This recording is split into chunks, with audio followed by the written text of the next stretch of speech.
नमस्ते विद्यार्थी मित्रांनो, वर्ग 7वा स्कॉलरशिप विषय गणित यामधील एक्झरसाइज 13.2 आपण या व्हिडिओमध्ये बघणार आहोत. हा व्हिडिओ बघण्याच्या अगोदर एक्झरसाइज 13.1चा व्हिडिओ बघा, त्यातील प्रश्न समजून घ्या, म्हणजे हे प्रश्न समजायला तुम्हाला आणखी सोपे जाईल. Question number 1, what is the average of the squares of the first 5 odd natural numbers. आता असाच प्रश्न मागच्या एक्झरसाइजमध्ये सुद्धा होता. आता पहिल्यांदा फर्स्ट 5 ऑड नॅचरल नंबर्स कोणते आहेत? 1, 3, 5, 7 आणि 9. आणि काय करायचं, यांचा स्क्वेअर करायचा आहे आणि त्याचे मग ॲव्हरेज करायचं आहे. आता यांचा स्क्वेअर, 1चा स्क्वेअर काय येईल 1, 3चा स्क्वेअर 9, 5चा 25, 7चा 49 आणि 9चा 81. आणि याचा ॲव्हरेज काढण्यासाठी काय करावं लागेल? Average equals to sum of the square and total numbers. आता याची सम करायची, 1 + 9 + 25 + 49 + 81. आणि ह्या सर्वांची सम किती येते? 165. किती येते? याची सम 165. आणि ह्या टोटल नंबर्स किती आहेत? 1, 2, 3, 4, 5. 5 नंबर्स आहेत. मग इक्वल्स टू 5 3 15, 1 रिमाइंडर आलं इथे, परत 15 झालं आणि 5 3 15. Option number 2. Question number 2, what is the average of the first 7 composite numbers. आता परत फर्स्ट 7 कंपोजिट नंबर्स कोणते आहेत ते आपल्या इथे लिहावं लागेल, त्याची सम करावं लागेल आणि त्याला 7ने डिवाइड करावं लागेल, कारण इथं आपण टोटल नंबर्स किती आहेत? 7 आहेत. मग पहिल्यांदा कंपोजिट नंबर्स आणि त्यांची सम कोणत्या आहेत? कंपोजिट पहिलं, आता 1 ही कंपोजिट ही 9 आणि प्राईम पण नाही, 2 ही प्राईम आहे, 3 ही प्राईम आहे, मग 4, परत 5 ही प्राईम येते, 6, तर 7 ही प्राईम आहे, 8, तर 9, 10, 11 परत प्राईम येते, 12, 13 प्राईम येते, 14. बघा 1 2 3 4 5 6 7, ह्या 7 झाला. आणि याचा ॲव्हरेज करायचं म्हणजेच काय? या सर्वांची सम करायची आणि टोटल नंबर्स किती आहेत? 7, त्याला 7ने डिवाइड करायचं. आणि ह्या सर्वांची सम येते 63, त्याला 7ने डिवाइड, याची सम केली ती येईल 63, त्याला 7ने डिवाइड केलं, 7 9 63, म्हणजे यांचं ॲव्हरेज किती येतं? 9. Option number 1. Question number 3, what is the average of 7 numbers preceding 7 and each decreasing by 1/2 किंवा 1/2. आता 7च्या मागच्या, प्रिसाइडिंग म्हणजे मागच्या किती नंबर्स? 7 नंबर्स, आणि की त्यांचं ॲव्हरेज काढायचं आहे. आणि त्या कशाने कमी होत आहेत? 1/2ने, हाफने. म्हणजे त्याच्या 7च्या पाठीमागची 1/2ने कमी होणारी नंबर्स कोणती असेल? तर 6 ऑफ इंटिजर 1/2 ही असेल. त्याच्या पाठीमागची कोणती असेल? 6 असेल. त्याच्या पाठीमागची आणखी 1/2ने कमी होणारी 5/1/2. त्याच्या मागची असेल 5. त्याच्या मागची असेल 4/1/2. अर्ध्याने ते कमी होते. किती पाहिजे? 7. 1 2 3 4 5. नंतर त्याच्या पाठीमागची 4, आणि त्याच्या मागची आणखी हाफने कमी होणारी 3 इंटिजर 1/2. आणि आता ह्या सलग एक विशिष्ट म्हणजे 1/2ने वाढत जाणाऱ्या आहेत. आणि ज्या 7 नंबर जर असतील अशा कन्झिक्युटिव्ह सलग येणाऱ्या, तर यांचं जे ॲव्हरेज असतं, तर जी मिडल नंबर असते ती त्यांचं ॲव्हरेज असतं. मग मिडल नंबरसाठी 7मध्ये इकडनं 3 सोडून द्यावं लागतील, इकडनं 3 सोडून द्यावं लागतील. आणि मिडल नंबरला कोणते असेल? 5. मिडल नंबरला कोणते असेल? 5. म्हणजे याचं ॲव्हरेज काय असेल? 5. याचं ॲव्हरेज असेल 5. क्वेश्चन नंबर 4, आता the average age of Mahesh and Deepak is 13 years. Mahesh आणि दीपक यांचा ॲव्हरेज एज किती आहे? 13 years. And that of Deepak and Aarti, Deepak आणि आरतीचं किती आहे? 20 years. If the sum of the ages of Aarti and Mahesh is 36 years, then what is the age of Aarti. आता इथे बघा, ॲव्हरेज एज ऑफ महेश आणि दीपक म्हणजेच 13 इयर्स आहे, म्हणजेच sum of age of Mahesh and Deepak, म्हणजे महेश आणि दीपक यांचं एजचे ॲडिशन किती असेल? 26 इन 13 इंटू 2, कारण त्यांचं काय 2 जणांचं आहे ते, म्हणजे टोटल सम येण्यासाठी काय करावं लागेल, ॲव्हरेज इंटू टोटल नंबर्स, त्याला 26. म्हणजे बघा आपण थोडं short, M for Mahesh, Deepak, आणि त्यांची किती आली ॲडिशन, दोघांची सम आली 26. नंतर Deepak and Aarti is 20 years, म्हणजे sum of age of Deepak and Aarti किती येईल त्याचं, 20 इंटू 2 दॅट इज 40. म्हणजे दीपक प्लस आरती यांचं किती असेल 40. या दोघांची सम किती असेल 40. आता ही तर तुम्हाला 2 इक्वेशन मिळाली, आता या ठिकाणी जे आहे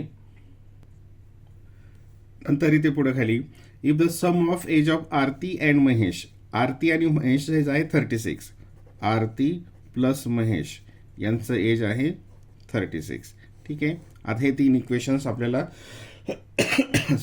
मिळाले.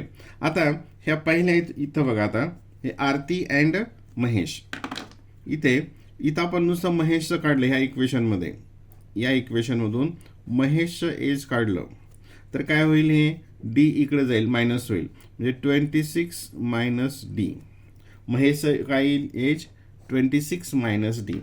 आता या ठिकाणी महेशची ही एमची व्हॅल्यू ही टाकली, या इक्वेशनमध्ये एमची जी व्हॅल्यू आहे ही टाकली, म्हणजे A plus 26 minus D equals to 36. मग ए मायनस डी, हे ए मायनस डी आणि हे 36, हे 26 इकडे मायनस होतील आणि इक्वल्स टू काय येईल, हे 10, इक्वल्स टू 10. आता हे एक इक्वेशन आणि हे दुसरं इक्वेशन आपण इथे एकत्र केलं. आता D plus A equals to 40. आता डी हे इथं मायनस आहे, प्लस ए इक्वल्स टू 10, आपल्याला आरतीचं एज करायचं आहे आणि याची ॲडिशन केली, हे डी डी कॅन्सल झालं, इथं ए प्लस ए 2a, हे आलं इथं 40 प्लस 10 50, हे एनी याला डिव्हाइड केलं, 50 डिवायडेड बाय 2, हे इकडे 2 डिवाइड होईल, इक्वल्स टू 25. ए म्हणजेच काय, आरती, म्हणजे आरतीचं वय किती असेल 25 years. Option number 4. Question number 5. The average of the numbers 73, 77, 79, 76, 74 and 7 star is 76. Then what is the digit in place of this star? म्हणजे ह्या ज्या नंबर्स आहेत, या नंबरची जी ॲव्हरेज आहे ती ॲव्हरेज किती आहे 76. आता ह्या टोटल नंबर्स किती आहेत बघूयात, 1 2 3 4 5 6, टोटल नंबर किती आहेत 6. मग ह्या सर्वांची सम किती असेल, तर समचं काय formula, sum equals to average into total numbers. मग ॲव्हरेज किती आहे 76, टोटल नंबर्स किती आहेत ह्या 1 2 3 4 5 6, या सर्वांची सम किती असेल 76 इंटू 6, 6 6 जा 36, कॅरी 3, 6 7 जा 42 प्लस 3 45, म्हणजे ह्या सर्वांची सम किती आहे 45 वाली. ठीक आहे. आता त्याच्यामध्ये हे ज्या पहिल्या आहेत 1 2 3 4 5 यांची आपण सम करूयात, 73 प्लस 77 प्लस 79 प्लस 76 प्लस 74, ह्या सर्वांची हे किती नंबर आहेत 1 2 3 4 5, हे ज्या 5 नंबर्स आहेत, 5 नंबरची सम किती येते, याची जर तुम्ही सम केली ती येते 379. मग आता बघा, हे 1 2 3 4 5 नंबरची सम आहे 379 आणि 1 2 3 4 5 6 या 6 नंबरची सम आहे 456. हा नंबर येण्यासाठी काय करावं लागेल आपल्याला, यामधून ही नंबर आपल्याला सबट्रॅक्ट करावं लागेल, म्हणजे जो 6 नंबर असेल त्यासाठी 456 मायनस 379, हे 16 मायनस 9 तर 7 आलं, तर 8 कॅरी वापस केलं इथं 7 झालं, हे 0. म्हणजे शेवटची नंबर काय असणार आहे ही 77. म्हणजेच हे जे स्टार आहे या स्टारच्या ठिकाणी कोणता डिजिट असेल 7. Option number 3. Option number 3. Question number 6. The average of 5 consecutive even number is 12. How many times is the smallest number that of the greatest number? आता पहिल्यांदा आपल्याला त्या नंबर्स कोणते आहे ते बघावं लागेल. जेव्हा कन्झिक्युटिव्ह नंबर्स असतात आणि इव्हन नंबर आणि त्यांचं ॲव्हरेज आहे 12. आता हे नीट समजून घ्या. आणि ॲव्हरेज ज्यांचं जर असेल सलग संख्या असतील क्रमाने येणाऱ्या संख्या असतील आणि त्या 5 असेल म्हणजे ऑड नंबर असेल तर जी मधली संख्या असते ती त्यांची नेहमी ॲव्हरेज असते. मग ह्या संख्या कोणत्या असतील इथं हे 5 आहे म्हणजे इकडं आणखीन एक असेल इवन आणखीन एक दुसरी इवन याच्या पुढची एक 14 आणि त्याच्या पुढची 16. म्हणजे आता ह्या 5 कन्सिक्युटिव्ह इवन नंबर्स आहेत आणि जेव्हा अशा कन्सिक्युटिव्ह नंबर्स असतात त्यांचं अवरेज ही मिडल नंबर असते मधली संख्या असते. मग आता या ठिकाणी यांचं ॲव्हरेज आलं 12 म्हणजे ह्या त्या नंबर झाल्या. आता पुढं काय विचारलंय how many times is the smallest number that of the greatest number. म्हणजे जो लहान नंबर आहे तो मोठ्या नंबरच्या किती पट आहे. म्हणजेच काय करावं लागेल हा जो स्मॉलेस्ट नंबरला जो बिगेस्ट नंबर आहे हायेस्ट नंबरला आहे त्यांनी डिव्हाइड करावं लागेल. म्हणजेच 8 1 8 8 2 16 म्हणजे 1/2 times. Option number 2. Option number 2. Question number 3. The score of Sachin in consecutive 5 innings 5 inning मधला score 80 90 100 100 and m respectively. The average of the 5 innings 100. Then comparing with his first inning score, how much more has he scored in last inning? म्हणजे आपल्याला त्याच्यातला first इनिंगचा score माहीत पाहिजे आणि last इनिंगचा score माहीत पाहिजे. Last इनिंगचा score इथं दिलेला आहे एम म्हणजे आपल्याला अगोदर काय करावं लागेल एमची व्हॅल्यू करावं लागेल आणि मग नंतर आपल्याला याचं कम्पॅरिझन करावं लागेल. आता बघा टोटल रन्स किती येतील ॲव्हरेज किती आहे 100 इंटू आणि टोटल इनिंग्स किती आहे 5. ठीक आहे म्हणजे टोटल रन्स झाले त्याचे 500. टोटल रन्स झाले 5 इनिंग्स मधले 500. आता ह्याच्या पहिल्या 4 आहेत 1 2 3 4 ह्याच्या 4 इनिंग्स आहेत. फर्स्ट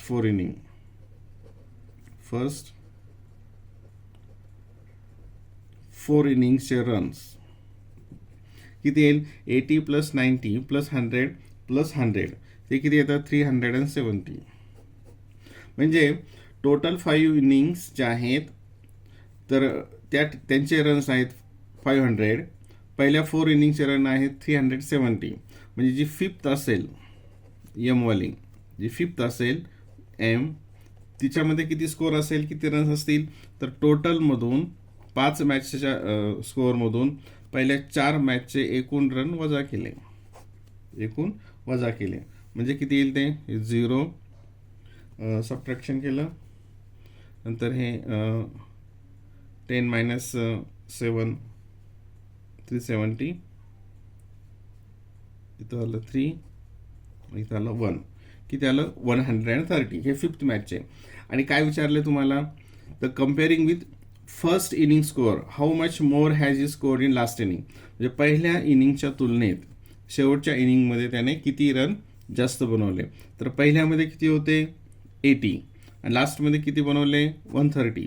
म्हणजे किती जास्त झाले तर आपल्याला त्याची सबट्रॅक्शन करावं लागेल. 130 मायनस हे फर्स्ट इनिंग्समधले 80 हे 0 आणि 50. म्हणजे त्यानं 50 रन्स जास्त बनवले 5व्या इनिंगमध्ये पहिल्याच्या तुलनेमध्ये. Question number 8. A car travel a distance A car traveled a distance of 38 kilometers, 27 kilometers, 40 and 35 kilometers in first 4 hours respectively. पहिल्या 4 तासामध्ये इतके किलोमीटर चालली. नंतर how much distance the car should travel in the 4th hour. मग 5व्या तासामध्ये किती distance cover केलं असेल so that the average speed of the car is 35 kilometre. Average speed किती आहे 35 किलोमीटर आहे. म्हणजेच आता या ठिकाणी 5 hour डिस्टन्स 5 hour डिस्टन्स किती असेल average into speed. Average into speed. Average किती आहे 35. ॲव्हरेज आहे 35 आणि आवर ॲव्हरेज स्पीड आहे 35 आणि आवर आहेत किती टोटल 5 आवर्स. टोटल 5 आवर्समधलं डिस्टन्स किती झालं 35 इंटू 5. 5 5 25 carry 2 5 3 15 16 17 175 kilometres. त्यातले पहिले जे हे 4 तास आहेत याच्यातले किती तास झाले. फर्स्ट 4 आवर डिस्टन्स किती असेल 38 प्लस 27 प्लस 40 प्लस 35. त्याचे ॲडिशन किती येते 140. किती येते त्याचे ॲडिशन 140. म्हणजेच मग जो 5th आवर असेल त्याच्यामध्ये किती डिस्टन्स कव्हर करेल टोटल 5 आवरमध्ये 175. त्यातल्या अगोदर 4 आवरमधले 140. उरलेलं डिस्टन्स शेवटच्या तासामध्ये कव्हर केलं असेल तर ते किती येईल 5 7 - 4 3 0 35 kilometres. Option number 4. Option number 4. Question number 9. The average असे उदाहरण आपण मागे सोडवलेले आहेत. The average age of students of a class is 12 years. The average age of 15 of them is 10 years and the average age of the remaining is 13 years. How many students are there in the class? आता इथं how many students are there in a class? Suppose there are x students are in a class. x students आहेत आपण असं consider केलं. मग आता total age किती average of the students in class 12 years. मग टोटल एज ऑफ क्लास काय येईल तिथं average into number of students. Average किती आहे 12. नंबर ऑफ स्टुडंट किती घेतले आपण नंबर ऑफ स्टुडंट्स x म्हणजे ते येईल 12x. किती असेल ते 12x असेल. टोटल जे विद्यार्थी आहेत त्यांच्या वयांची बेरीज असेल 12x. आता इथं काय दिलं बघा the average age of 15 of them is 10 years. म्हणजे 15 स्टुडंट्स आहेत बघा 15 स्टुडंट्स एज इक्वल्स टू त्यांचं ॲव्हरेज किती दिलं 10. Average into number of students that is 15. मग ते येईल 150. किती येईल ते 150. आता रिमेनिंग स्टुडंट्स किती असतील बघा. आता हा इथं मुद्दा बघा रिमेनिंग स्टुडंट्स की त्यांचं ॲव्हरेज किती आहे 13 आहे. मग रिमेनिंग स्टुडंट्स किती असतील ते अगोदर बघूयात. टोटल स्टुडंट किती आहेत x त्याच्यामधून किती गेले 15. मग हे झाले रिमेनिंग स्टुडंटची संख्या. मग यांची मग sum of age of remaining students. Sum age of remaining student त्यात काय येईल average into number of students. Number of student किती उरलेत x - 15.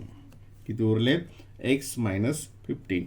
मग त्यांची सम किती असेल हे 13 ने आपण याला मल्टिप्लाय करणार. 13x - 13 इंटू 15 त्याला 195. आता इथं बघा पहिलं इथे टोटल जे स्टुडंट्स आहेत x आहे त्यांचं ॲव्हरेज एज आहे 12. त्यामुळे सर्व विद्यार्थ्यांच्या वयांची बेरीज झाली 12x. हे आलं. नंतर त्यातल्या 15 स्टुडंटचं एज आहे 15 स्टुडंटचं ॲव्हरेज आहे 10 years. मग त्यांची सम आली 150. आणि जे रिमेनिंग स्टुडंट्स आहेत त्यांच्या वयांची बेरीज सम आली 13x - 195.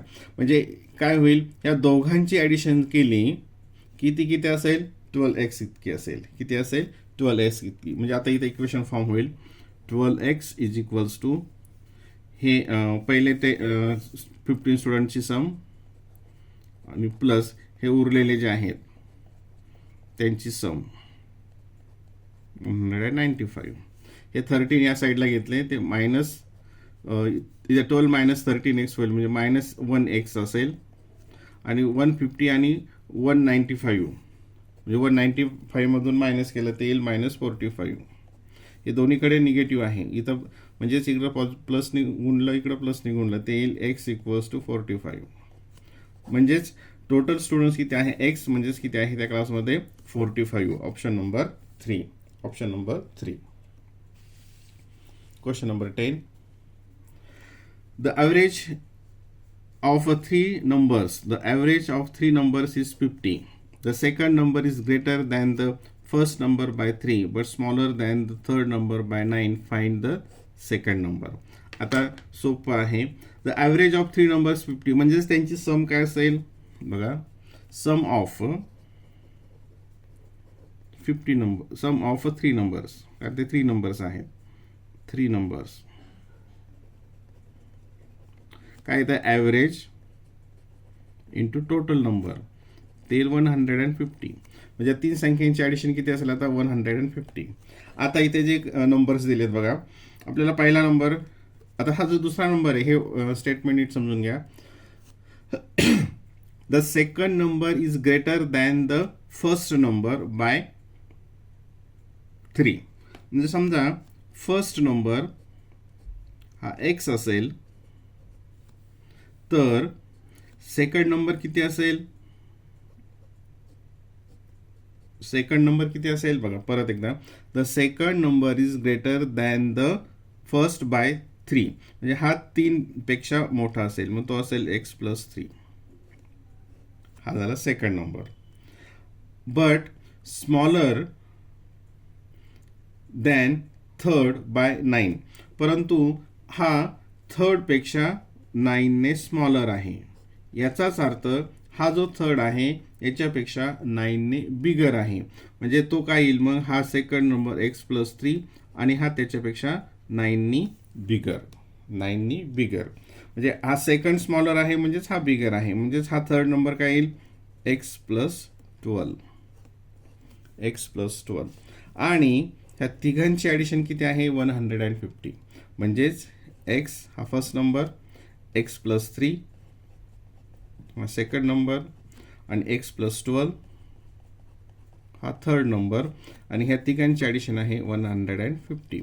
x + x + x ते आलं 3x + 12 + 3 15 = 150. 3x = 150 मायनस, इकडं मग गेल्यानंतर मायनस होईल 15 आणि 150 - 15 ते आलं 135. आणि x = हे division property of an equality, हे इकडे गेल्यानंतर डिवाइड होईल आणि ते येईल मग 3 × 3 3 4 12, रिमाइंडर 1 येईल, इथं 5 होईल आणि 3 5 15. म्हणजे काय असेल ते 15 कोणता असेल, हा फर्स्ट नंबर. आपल्याला कोणता विचारला आहे, सेकंड नंबर.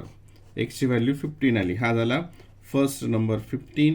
आणि सेकंड काय येईल मग फर्स्ट नंबर 45 आणि मग सेकंड काय येईल 45 + 3 46 7 8 48. कोणता येईल सेकंड नंबर 48. Option number 2. कारण आपल्याला विचारलेलं आहे find the second number. Second number हा 48 असेल.